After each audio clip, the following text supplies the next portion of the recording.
lan tràn lan là nhiều cơn lan tràn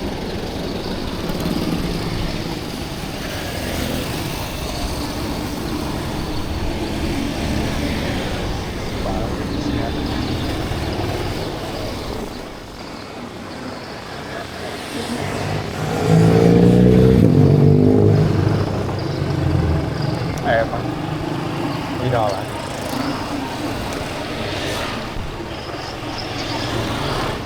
đây chưa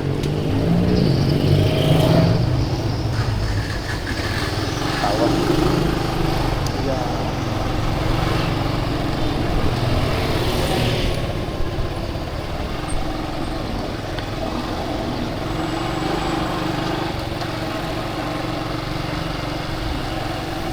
tập với ráng xong mà đâu tạm đi vậy sợ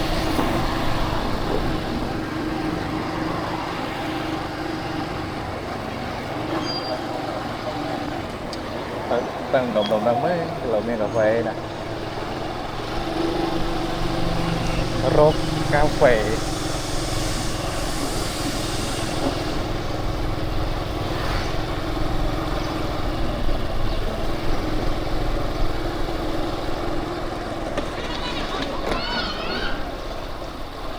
đôi lỏ tam đấy đi cả chị lươn tám đấy chi lươn nó tầm cách đò là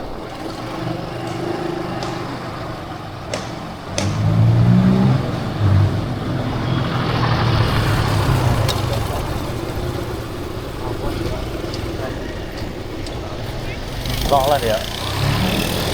bây giờ tao ra cũng quên tao hẹn đâu với nha lon lon spin mây vậy cho spin mây ơi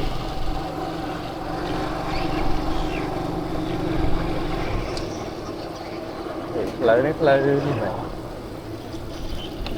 lấy spin mây này hiểu lấy mất sợ cà phê à ra ở đây trong tự cà phê này nó đấy lẩu món coffee cà phê slong the spin mây đấy ra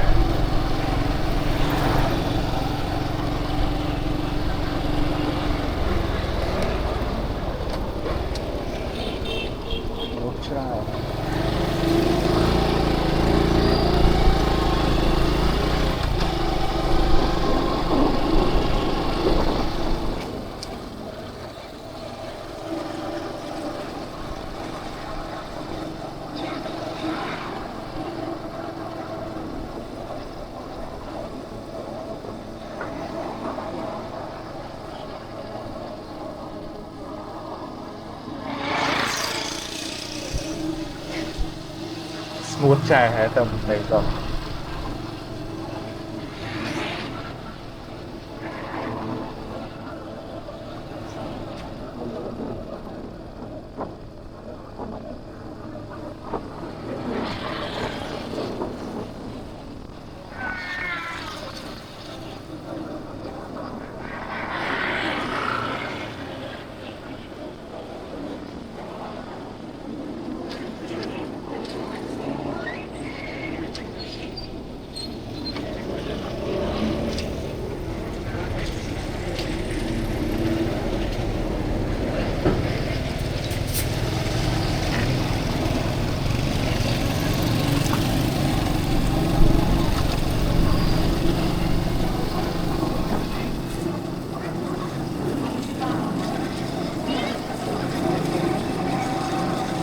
sợ mà đâu rồi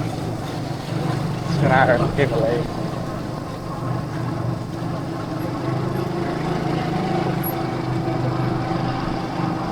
lấy cái lại tu kìa nổ sợ tu rồi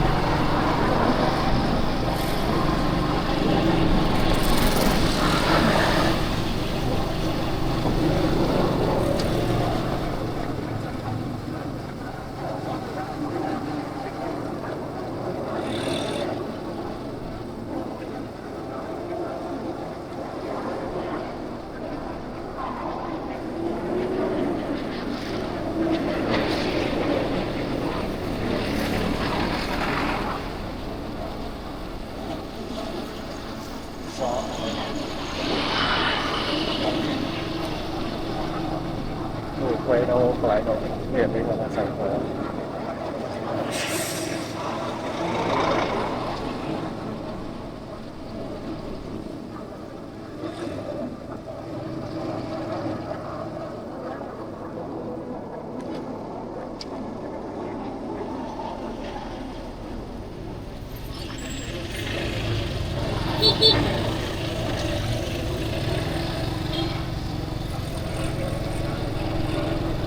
nụ tao có quay lại nào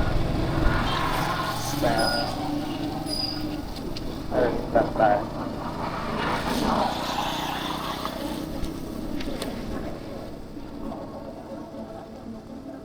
ai da rồi chạm sang môi sẵn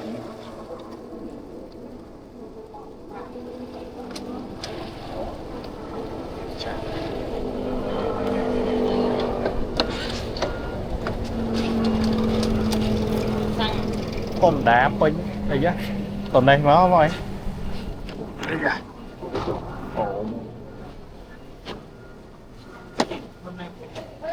không đá bánh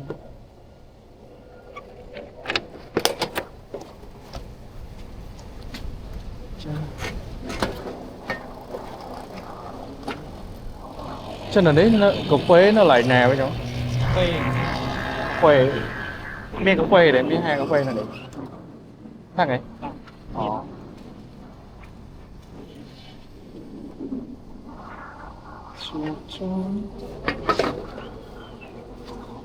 mẹ hả? Mẹ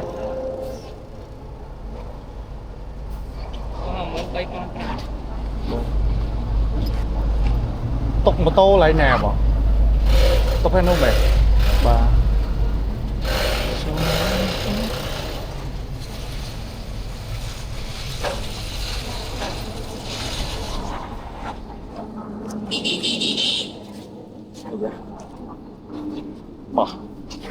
là cái cà phê này nữa chơi gì đấy dần dần mình lên quay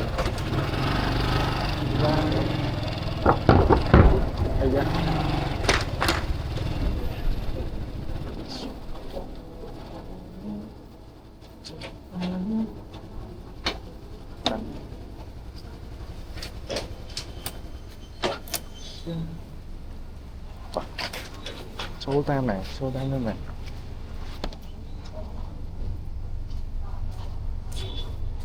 lấy dạng đèn lửa sáng xem này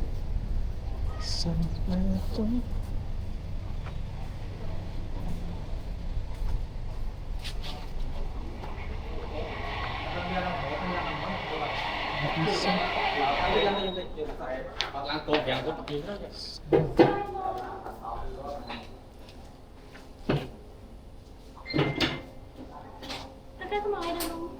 miên ấy khá mình mình nói vậy rồi kìa cái đó khổ mà em kêu thòm này dục ai nhóm phải đọc câu bao nhiêu chỉ có phải đọc câu phép đây là tê đây không là tê đọc câu hết nhóm vô cà phê ta có tái xong score tài một phây chứ bao giờ ai là tê mới score này đâu muốn score thô mà đá cho ai là tê score thôi mà đá là có phải đọc câu score một phây bạn này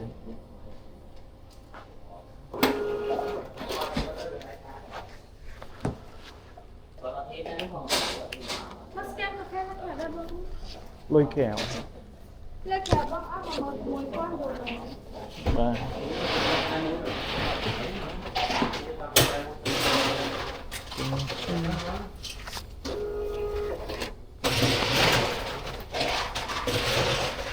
mình ngủ cả là chơi không ăn luôn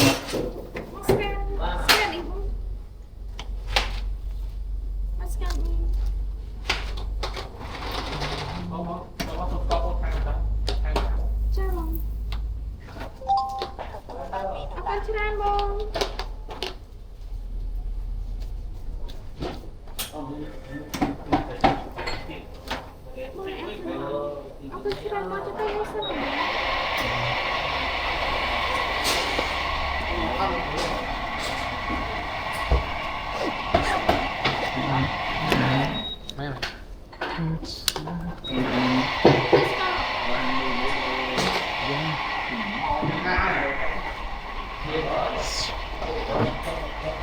Ồ.